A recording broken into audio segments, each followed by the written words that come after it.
Quite a while back toward the finish of the Ice Age, a machine came to Earth from space to change mankind into freaks. A champion called Nietzsche joined every one of the old clans, and together they fixed the machine profound underground. A while later, Nietzsche's relatives shaped a request in Eastern Europe to keep the information on the machine alive in fantasies and in the holy book of the narratives. Anyway, constantly 2707, individuals have disregarded the machine and Earth's regular assets have been depleted. The world is currently constrained by 4 companies that continue onward at battle against one another to deal with the couple of outstanding assets. In Europe, the Bauhaus Enterprise is preparing for one more fight against the Legislative Hall organization, uninformed that they're battling in the space where the machine was covered. Bauhaus officer Steiner arranges his men to continue to assault the adversary with big guns, while State House Commandant Nathan reminds his group to be fearless and not surrender. Anyway, the temperament in the legislative center side is unquestionably low since they've proactively lost lots of fighters, and their odds look dismal. Sergeant Mitch takes the canine labels of each and every, not set in stone to respect their memory. At that point, Bauhaus conveys their tanks, so legislative center flames back with an enormous cannon. Another battle starts, and the subsequent blasts uncover the spot under which the machine is covered and even breaks the lid. However, no one takes note. Bauhaus answers with explosives and toxin gas that rapidly spreads into the legislative center channels, quickly harming every one of the warriors who don't figure out how to put on their veils quickly enough. Before long, the Bauhaus warriors break into the legislative hall channels, killing each trooper in sight. Mitch is nearly killed as well, however Nathan saves him without a moment to spare by shooting the aggressor. They won't surrender and immediately begin retaliating. Another colossal blast occurs, and the top of the cavern with the machine at long last begins to break until it breakdowns. An odd animal slithers out of the subsequent opening and hurries to the closest fighter to bring him down. Before long, more freaks start slithering into a more healthy place and assault the legislative center channels, destroying the greater part of the warriors in short order. At the point when the Bauhaus advance into that area, they're shocked to see the slaughtered bodies, and the freaks exploit their interruption to go after them too.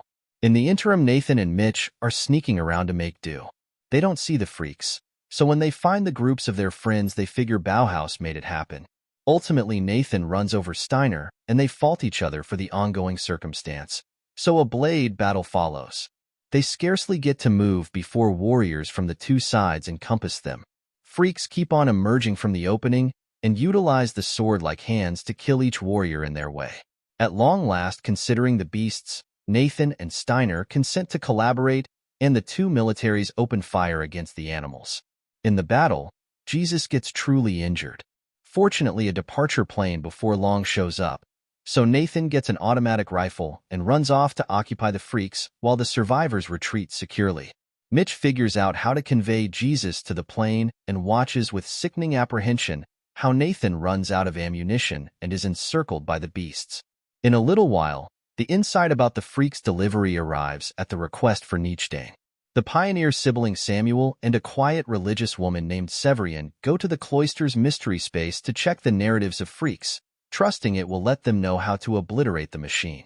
The book says that freaks convey harmed and undead individuals to the machine to transform them into beasts, and no military on the planet can overcome them since they're areas of strength for excessively.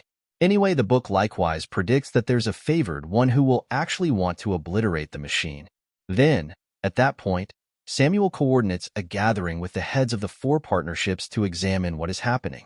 The freaks have taken over a significant number of the huge urban communities, so they propose to empty mankind to Mars. However, Samuel brings up they need more spaceships for everybody. He's additionally certain that the freaks are sufficiently shrewd to follow them. Samuel thinks a superior arrangement is to send a group to the cavern and obliterate the machine. However, the organization chiefs proceed to contend and can't settle on a choice. Under the relentless freak assault, life in urban areas is deteriorating consistently and departure before long starts, but it's difficult to deal with everybody very much like Samuel anticipated. The beasts kill any officers that attempt to safeguard the roads, and families are parted in the event that they need more clearing tickets for everybody. Now and again, the blasts that should arrive at the beasts cut down the clearing ships too, killing each regular citizen inside and the beast that it crashes on simultaneously. In private, one of the pioneers advises Samuel that he can't travel to Mars due to his chronic weakness, however, still up in the air to help. He gives Samuel his boat and clearing passes to draw in volunteers for the mission by promising their family members will get away. After Samuel leaves with the desk work, the freaks encompass the pioneer and immediately kill him as well. Meanwhile, Mitch goes to visit Nathan's family to bring the terrible news. Nathan's significant other has a breakdown, not knowing how to safeguard her little girl since they weren't picked for clearing. Mitch solaces her all that can be expected. However, he feels pointless. At night, Mitch goes to a bar and dunks his partner's canine labels in bourbon while he becomes inebriated. At that point, he's drawn nearer by Samuel, who requests that Mitch join the mission. At first, Mitch declines, yet he alters his perspective when Samuel offers him the tickets. The following day, Nathan's significant other is setting up some toxin as she thinks about finishing things for her, as well as her little girl, to try not to become casualties of the freaks. Anyway, Mitch shows up without a moment to spare and gives her the tickets so they can get away. In a little while, Samuel assembles a little group of savage heroes who have consented to join the mission to examine the arrangement.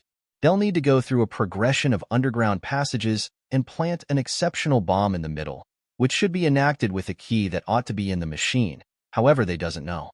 Samuel thinks the Anointed One is in the group and will tackle the issue when the opportunity arrives. Then, at that point, Steiner takes the gathering to a phone where the military has secured a freak to show the others how to kill it. Severian exhibits her incredible abilities to kill the freak while Steiner makes a run down. A phosphorus bomb, gunfire, or a sword focusing on the perfect place will get the job done. As the freak bites the dust in the showing, Mitch thinks he saw the animal turn human briefly before its end. A while later, the group accumulates weapons and supplies and prepares to go.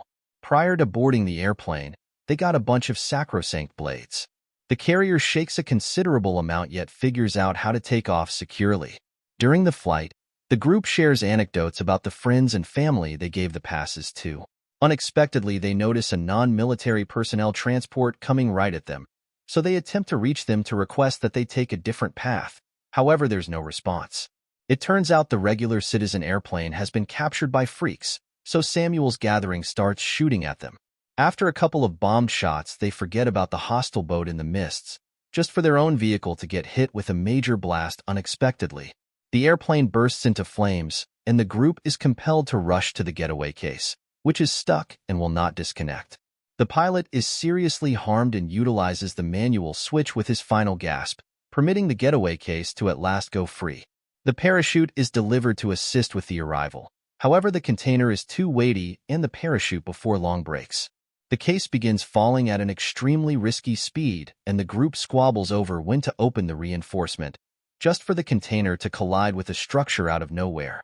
Subsequent to going through, the group opens the extra parachute and the case lands in an open field. Everybody is fine with the exception of the skipper, who has been wounded by a gigantic piece of shrapnel and can't be saved. Mitch gives him a projectile, and as the gathering leaves, they hear the blast that kills the commander. Minutes after the fact, the group ends up crossing a city involved by freaks, so they move as cautiously as could be expected. Anyway, Mitch sees that the clearing here isn't going great since two warriors are requesting insane measures of cash to allow individuals to board and hit the people who whine. Enraged, Mitch clears his path through the group to defy the troopers, and when they will not participate, he kills one of them. The other warrior is scared and permits each non-military personnel to get in for nothing. Then, at that point, Mitch gets back to the group, just for Steiner to chide him for placing the mission in danger. Following a guide from the book, the gathering continues onward, and at night, they arrive at an unwanted church.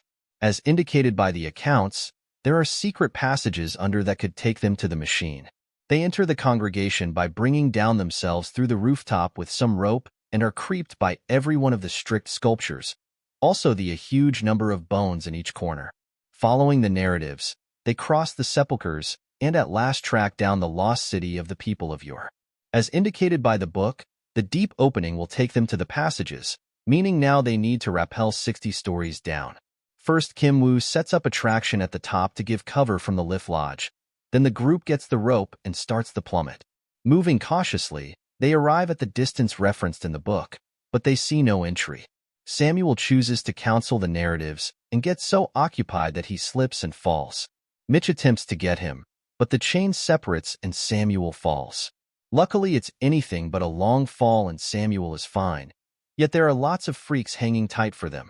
Mitch hops down to safeguard Samuel with projectiles and flares, shutting the lift entryway to acquire some time. Steiner hears the clamor and tosses an explosive, which Severian gets without a moment to spare and tosses into the opening underneath so Samuel will not get injured. The commotion makes more freaks emerge, and when the remainder of the gathering joins Samuel, a horrible battle starts. They battle however many freaks as they can, yet they're clearly overwhelmed, so the group has a go at hurrying to the following room. The freaks quickly pursue them and corner them. At the top, Kim-woo angrily shoots his automatic weapon, killing whatever number freaks as would be prudent until he runs out of ammunition. Then, at that point, the freaks move into the lift to go after him. So Kim-woo shoots a few fire and cuts the rope, making the lodge begin falling. Kim starts battling with his blades, yet changes to his weapon until he gets the freak's blade arm and kills it with its own appendage. At the base, the group is all set somewhere around battling with their swords. However, right now the lodge crashes on top of the swarm. Another blast happens, yet not every one of the freaks are dead yet. The group prepares to continue to battle until Kim's hand rises up out of the rubble and enacts an explosive, which kills every one of the excess freaks and Kim too. In the wake of pausing for a minute to offer appreciation to Kim, the group proceeds with their excursion. Samuel checks the narratives once more, which bothers Mitch in light of the fact that he fails to really see what can be so unique about a book. Samuel advises him to have confidence and pours some water on the ground, which tumbles into two little openings that at last uncover the entry to the passage. The gathering rapidly crosses it to arrive at one more space where they cautiously stroll on an edge against the wall while watching the beasts under them. The freaks are hauling injured individuals to the machine, and Mitch is stunned to see Nathan among the people in question. In any case, Steiner can figure Mitch will need to save him and orders him to remain. However, Mitch leaves. Then Steiner thinks about shooting him to stop him, yet he can't force himself to make it happen and on second thought continues to move with the others. Mitch moves down and sneaks around to shoot an underground rock formation, which kills the freak that is hauling an extremely frail and draining Nathan. Then the companions at last rejoin, and Mitch conveys Nathan to somewhere safe and secure. Nathan gets some information about his family, so Mitch lets him know they're on Mars. Now that he knows his better half and girl are fine, Nathan can bite the dust in harmony, so he advises Mitch to leave him and finish the mission. At long last, tolerating his companion is in profound agony, Mitch chooses to finally give him some closure. In the interim, the remainder of the group comes to a restricted scaffold, which they should cross as unobtrusively as conceivable to try not to caution the freaks under. Out of nowhere a stone falls, and when everybody pivots to check, Steiner slips and falls, scarcely figuring out how to hang on without a moment to spare. His shouting offers their presence to the freaks. Steiner's the one conveying the bomb, so Severian cautiously holds tight the edge to take it from him before Steiner tumbles to the base, where he's gone after by the freaks. As Steiner starts shooting and makes an honest effort to shield himself, Samuel figures they ought to leave him and continue with the mission, yet the others reject and hop in to help him. A horrendous fight starts as the group battles the beasts energetically, yet there essentially are an excessive number of freaks and it's difficult to conflict with such a major armed force. Each individual from the group gets severely injured, and unfortunately Samuel is killed. A blast additionally torches one of them. Then the freaks drag every one of the bodies to the machine. Minutes after the fact, Mitch shows up and is crushed to find Jesus' canine tag. Out of nowhere, he's gone after by a freak, which he rapidly kills off because of an advance notice from Severian. The religious recluse had figured out how to stow away, and that cautioning was the first time she talked in quite a while. After she shares what happened, Mitch gets any pieces he can find of the book and requests that she read it so they can know where to go straight away, yet it turns out Severian can't understand it. She simply has confidence in it. Angry, Mitch chooses to go to the focal point of the cavern in any case and make do. The pair propels until they track down the freak refuge and quickly sets up a hazardous while seeing how their colleagues are hauled to the machine.